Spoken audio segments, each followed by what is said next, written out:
Mendadak, lelaki telanjang itu terpental dari atas tubuhku, sambil mengerang keras seperti seekor anjing yang terluka.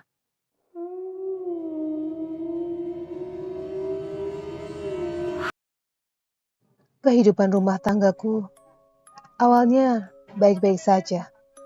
Suamiku, Warijo, dia adalah seorang pria yang bertanggung jawab.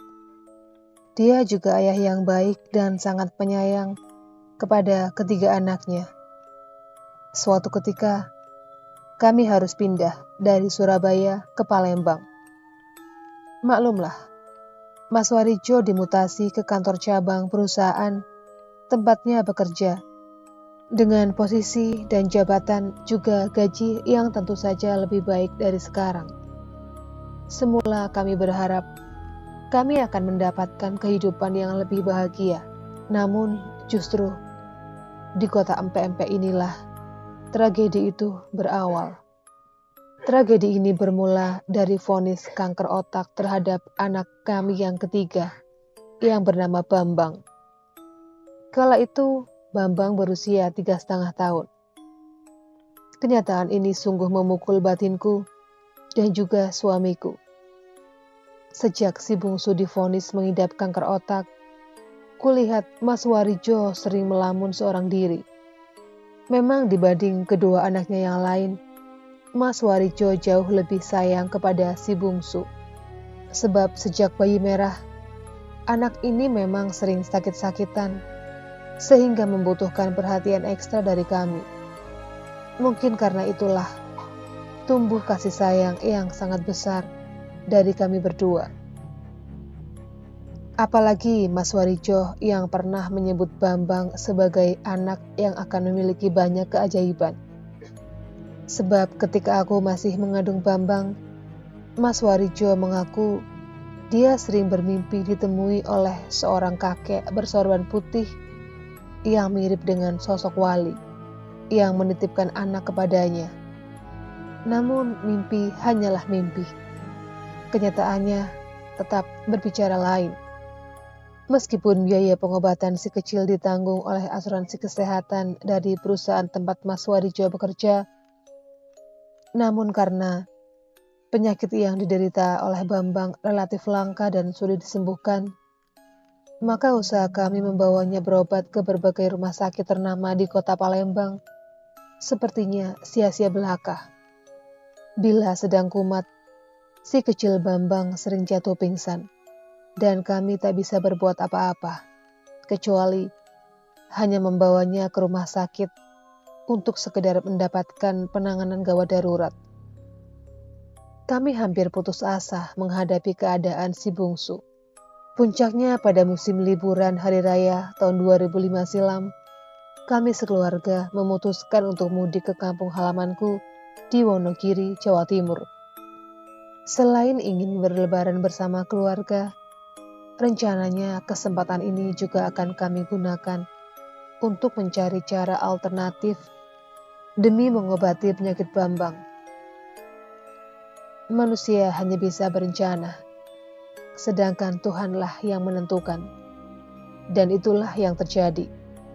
Seminggu setelah tinggal di rumah orang tuaku untuk menikmati liburan, dan sebelum sempat kami membawa Bambang berobat secara alternatif, ternyata Tuhan telah memanggilnya lebih dulu. Bambang menghembuskan nafas terakhirnya dalam gendongan sang ayah. Peristiwa ini terjadi hanya 3 hari setelah Hari Raya Idul Fitri. Betapa berdukanya kami, karena kepergian Bambang jatuh pada hari yang semestinya penuh dengan kebahagiaan. Apalagi malam harinya, Bambang masih sehat dan bermain-main dengan kami. Baru menjelang subuh, dia pingsan. Setelah lebih dulu kejang, karena menahan sakit di kepalanya. Sampai akhirnya dia tak kuat lagi melawan rasa sakit itu. Kepergian si bungsu sungguh merupakan kehilangan yang teramat besar bagi kami. Sebagai seorang ibu yang merawatnya sejak masih dalam kandungan, tentu saja itu sangat sulit bagiku untuk mengikhlaskan kepergiannya. Mas Warijo pun sepertinya merasakan hal yang sama. Namun sebagai laki-laki, dia sudah pasti jauh lebih kuat jika dibandingkan dengan aku. Buktinya walaupun masih dalam kedukaan karena masa liburan yang sudah habis, maka dari itu setelah selamatan 7 hari kepergian Bambang, Mas Warijo kembali ke Palembang untuk melakukan pekerjaannya sebagai seorang karyawan sebuah perusahaan swasta. Sementara itu, aku sendiri lebih memilih untuk tetap tinggal di rumah orang tuaku. Demikian pula dengan kedua anakku yang ketika itu baru duduk di kelas 1 dan 2 SMP. Mereka tetap tinggal di Wonogiri. Bahkan karena kedekatan dengan kakek dan neneknya, kedua anakku ini memilih pindah sekolah. Sejak kepergian si bungsu, hari-hari yang kulalui terasa sangat hampa. Berat pula bagiku untuk kembali ke Palembang, mengingat kedua putra dan putriku juga enggan untuk menyusul ayahnya pulang ke sana. Karena keadaan inilah, pada akhirnya aku pun lebih memilih tinggal di Wonogiri. Suamiku cukup mengerti dengan pilihanku ini. Dia tahu pasti kalau kondisi jiwaku masih sangat labil. 5 bulan berlalu sejak kematian si bungsu. Mas Warijo masih rutin mengirimi kami uang untuk biaya hidup setiap bulannya. Di bulan ke-6, sesuatu yang tak pernah kuduga sebelumnya mulai terjadi. Kiriman uang dari Mas Warijo tak kunjung tiba sesuai jadwal biasanya. Mendapati hal ini, aku coba menghubungi lewat ponsel miliknya, tapi ternyata hanya mailbox yang kudapati. Ketika aku kontak lewat telepon kantor, pihak resepsionis malah mengatakan kalau Mas Warijo sudah mengundurkan diri sejak sebulan lalu. Berita ini benar-benar membuatku pusing 7 keliling. Mengapa Mas Warijo mengundurkan diri dari pekerjaan dengan tanpa terlebih dahulu meminta pendapatku, atau setidaknya memberitahuku? Apa yang terjadi dengannya? Mengapa dia begitu berani mengambil keputusan yang sedemikian gegabah? Apakah dia sudah mendapatkan pekerjaan lain yang jauh lebih menjanjikan? Setumpuk pertanyaan yang tak pernah kudapatkan jawabannya. Sebab sejak ku terima berita itu, Mas Warijo seolah telah menghilang dari jagat raya ini. Tak pernah secuil pun kudengar kabar tentang dirinya. Berulang kali kuhubungi nomor ponselnya, namun yang kudengar hanyalah suara operator yang mengatakan bahwa nomor tersebut tak dapat dihubungi. Betapa kecewanya aku. Mas Warijo pun sama sekali tak pernah menghubungi aku, walaupun hanya sekejap saja. Kemana perginya dia? Tak ada seorang pun yang tahu. Dia telah pergi tanpa pesan, meninggalkanku dengan 2 orang anaknya yang masih membutuhkan biaya hidup yang sangat besar, terutama untuk pendidikan anak-anak. Di tengah keputusasaan, aku bertemu dengan sahabatku semasa SMA dulu. Sebut saja namanya Yuliana. Waktu itu aku sangat surprise melihat keadaan Yuliana yang sepertinya sudah menjadi orang sukses. Dia bisa nyetir mobil sendiri. Mobilnya bagus dan sangat mewah menurutku. Tak cuma itu, dia juga sudah menyandang gelar sebagai seorang hajah. Dan dia nampak cantik sekali dengan belutan busana muslimah. Bagaimana ceritanya sampai kehidupan Yuliana bisa berubah dengan sedemikian drastis? Padahal aku tahu persis bagaimana asal-usul sahabatku ini. Dia lahir dari keluarga petani yang sangat miskin. Bahkan sewaktu sekolah dulu, dia sering menunggak SPP. Dan kalau jajan di kantin, seringkali aku yang mentraktirnya. Melihat Yuliana yang sudah hidup senang, terus terang saja, aku merasa sangat iri padanya. Sahabatku yang satu ini seolah-olah bisa membaca perasaanku. Buktinya, 1 minggu setelah aku bertemu dengannya, dia kemudian mengundangku untuk datang ke rumahnya. Ketika aku sampai di rumahnya, kekagumanku padanya semakin besar. Bagaimana tidak? Kulihat rumah Yuliana yang megah dan cukup mewah menurut ukuranku. "Kemana suamimu, Yul?" tanyaku ketika itu saat melihat suasana rumah yang sepi. Yuliana tersenyum sambil menyuguhkan cemilan di hadapanku. "Aku sudah 5 tahun menjanda, Red," katanya.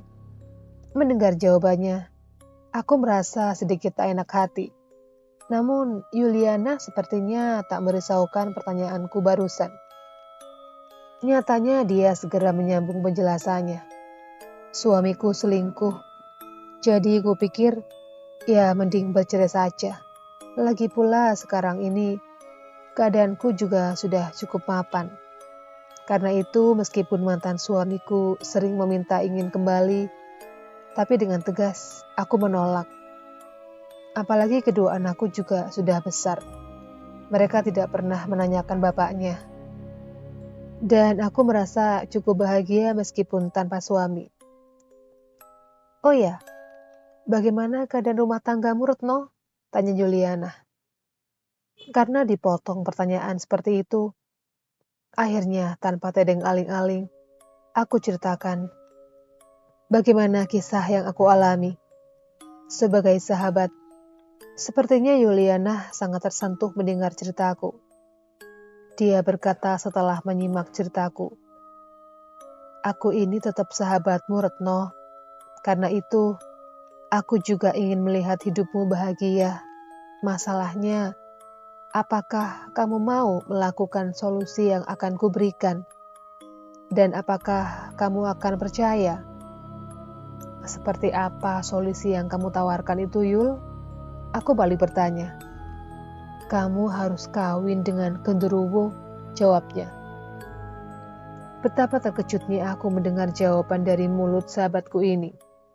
Bagaimana mungkin Yuliana yang sudah menyandang titel sebagai seorang hajah, dia sampai tega hati menawarkan solusi sesat itu kepadaku. Seolah dia bisa membaca keterkejutanku, Yuliana buru-buru menyambung ucapannya sambil tersenyum.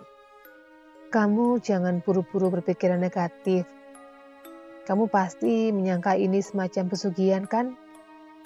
"Sama sekali tidak, Retno. Menurutku ini halal. Kamu akan dinikahkan dengan makhluk itu secara Islam.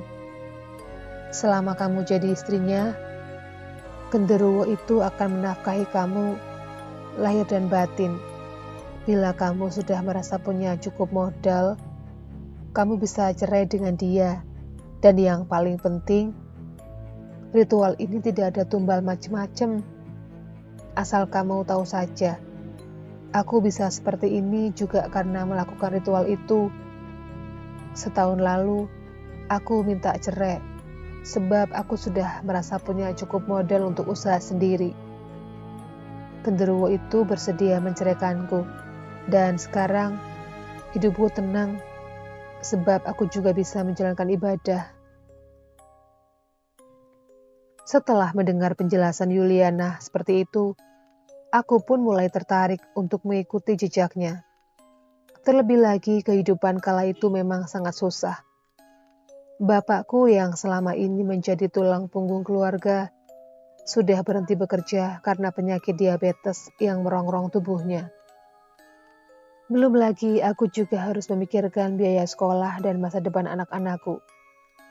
Walau bagaimanapun, mereka harus tetap sekolah dan kuliah sampai ke perguruan tinggi. Dengan kedua alasan itu, akhirnya aku meminta Yuliana untuk mengantarkanku ke rumah orang pintar yang katanya sudah biasa memandu ritual kawin dengan genderuwo itu.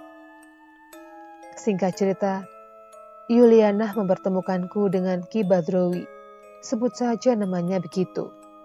Seorang paranormal yang biasa mengawinkan manusia dengan genderuwo.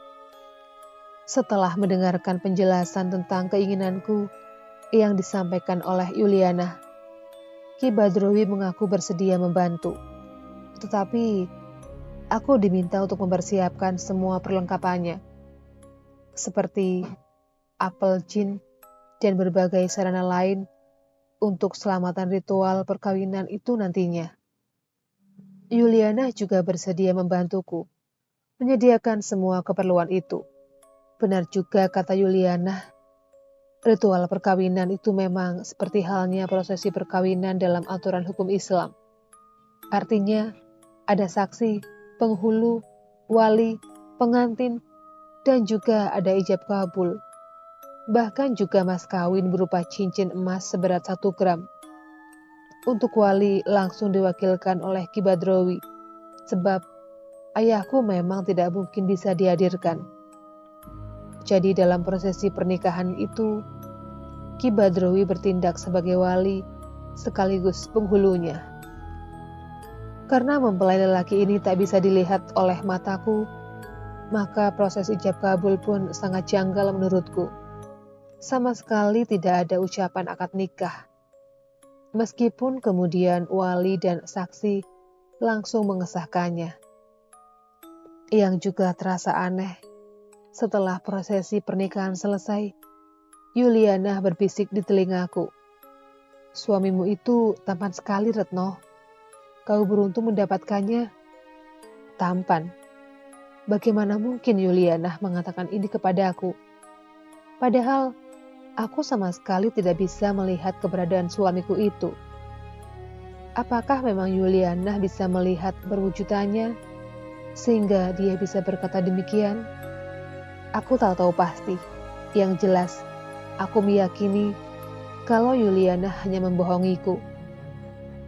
Buktinya aku mengalami ketakutan yang teramat sangat ketika di malam Jumat Kliwon itu suami gaibku datang dan ingin menjalankan kewajibannya di malam pertama. Memang sesuai dengan pesan Ki Badrowi, malam pertamaku dengan suamiku yang genderuwo itu akan dimulai persis di malam Jumat Kliwon. Dan kata paranormal itu, setelah menjalankan kewajibannya di malam pertama, maka suamiku itu akan memberikan nafkah materinya, berupa tumpukan uang dalam jumlah lebih dari cukup. Dan tepat di malam Jumat itu, kebetulan di kampung tempat tinggalku sedang ada orang hajatan dengan hiburan musik dangdut. Kedua anakku sejak sore sudah minta ditemani nonton. Namun karena ada niatan khusus, sudah tentu aku menyuruh mereka untuk pergi nonton sendiri-sendiri. Yang tinggal di rumah hanya ayahku yang terbaring sakit dan ibu yang selalu setia menemaninya. Menjelang pukul 12 malam, kedua anakku pulang dan mereka tidur di kamar depan. Aku sendiri masih menunggu apa yang akan terjadi. Pintu kamar kukunci rapat-rapat, meskipun udara malam itu terasa sangat panas dan gerah. Sesuai dengan pesan Ki Badrowi, aku sudah berdandan cantik dengan pakaian yang diaromai oleh minyak khusus pemberian dukun itu, yang baunya cukup menyengat. Aku tak ubahnya seperti pengantin perempuan yang sedang menunggu kehadiran sang pengantin pria untuk menikmati bulan madu. Menjelang pukul 1 dini hari, masih tetap tidak terjadi apapun. Aku pun mulai lelah menunggu sambil menahan kantuk. Kurebahkan tubuhku di atas ranjang. Ketika rasa kantuk sudah mulai menggelayuti pelupuk mataku, antara sadar dan tidak, aku dikejutkan oleh sesuatu yang terjadi di dalam kamarku. Aneh sekali, sosok bayangan hitam sepertinya tiba-tiba muncul dari balik dinding. Beberapa saat kemudian, semakin mempertegas wujudnya. Iya, seorang lelaki tinggi besar, berbadan hitam dan licin berkilat. Dan yang sungguh aneh, dia sama sekali tidak mengenakan pakaian walau sehelai benang pun. Siapakah lelaki ini? Apakah dia genderuwo yang telah sah menjadi suamiku? Mengapa sosoknya sedemikian menyeramkan? Padahal Yulia mengatakan suamiku ini sangat tampan. Apakah Yulia benar-benar telah membohongiku? Berbagai pertanyaan itu mendera batinku.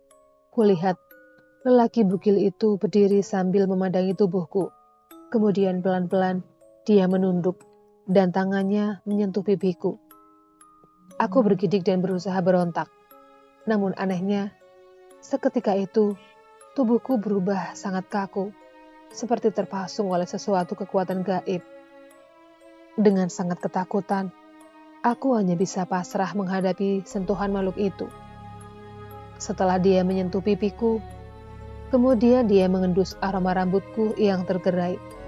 Lalu hidung dan bibirnya menjalar di permukaan pipi, hidung, bibir, dan daguku. Sekejap kemudian, lelaki menyeramkan itu seperti kalap. Tangannya yang kekar melingkar di sekujur tubuhku, hingga membuat nafasku semakin sesak. Bibirnya melumat bibirku. Aku ingin berteriak sekeras-kerasnya, namun celakanya, mulutku bagai tersumbat. Teriakanku hanya menggema di dalam rongga dadaku. Tangan pria aneh itu semakin liar menggerayangi tubuhku, sebelum akhirnya membuka bajuku dan melepaskan kain yang kupakai. Desah nafasnya yang memburu bagaikan sebuah kekuatan hipnotis yang membuatku hampir saja hilang kesadaran. Tetapi Tuhan menyayangiku. Dalam keadaan yang sangat kritis itu, tiba-tiba saja mulutku berucap dengan lantang, "Astagfirullah, Allahu Akbar, la haula wala quwata illa billah." Iya, sekali ini suara itu benar-benar keluar dari mulutku. Dan yang terjadi di hadapanku sungguh sebuah kenyataan yang sulit dimengerti. Mendadak, lelaki telanjang itu terpental dari atas tubuhku, sambil mengerang keras seperti seekor anjing yang terluka. Bersama dengan itu, tubuhku yang semula kaku dapat digerakkan kembali. Spontan, aku melompat dari tempat tidur sambil menjerit-jerit memuji kebesaran Allah. La ilaha illallah, Allahu Akbar, Subhanallah. Puji-pujian itu keluar begitu saja dari mulutku dengan suara yang lantang. Sama seperti kejadian semula, sosok makhluk itu mengubah wujudnya menjadi bayangan hitam, kemudian hilang, seolah masuk ke dalam dinding. Tak lama kemudian, kedua anakku menggedor-gedor pintu sambil memanggil-manggil mama. Ketika pintu aku buka, mereka langsung berhamburan memelukku dan langsung bertangisan. "Ada apa, Mah?" tanya Angga, anak sulungku. Aku hanya menggeleng-gelengkan kepala, sambil membiarkan air mataku mengalir deras membasahi sekujur wajahku. Sungguh, aku tak kuasa menjelaskan semua ini kepada kedua anakku. Aku tak ingin melukai perasaan mereka. Aku tak ingin mereka menudingku telah melakukan kesesatan hanya karena tak tahan menanggung kesusahan hidup. Siang setelah malamnya mengalami kejadian aneh itu, Yuliana datang menemuiku dan mengatakan kalau aku telah gagal dalam melakukan ritual. "Biarlah aku jalani kehidupan seperti ini, Yul. Aku tak ingin lagi melakukan ritual kawin dengan genderuwo itu," kataku setelah mendengar penjelasan Yuliana. Meskipun mengaku kecewa, namun Yuliana cukup mengerti dengan perasaanku. Sebagai sahabat, dia juga meminta agar aku tidak sungkan-sungkan meminta bantuan kepadanya bila aku memerlukannya. Namun sejujurnya, aku tak pernah berani meminjam uang kepada sahabatku itu, walaupun dalam keadaan sesulit apapun. Ini semata-mata aku lakukan karena aku takut sesuatu akan terjadi kepada diriku. Tak terasa sudah hampir setengah tahun peristiwa itu berlalu. Walaupun begitu, aku masih mengalami perasaan traumatik. Sebab bayangan laki-laki dari alam gaib itu masih sering menghantuiku. Dia sering datang dalam mimpiku dan menagih malam pertamanya kepada aku. Demikianlah kisah yang begitu menyeramkan dari seorang perempuan yang menikah dengan genderuwo. Sekian dulu video kali ini, jumpa lagi di video berikutnya.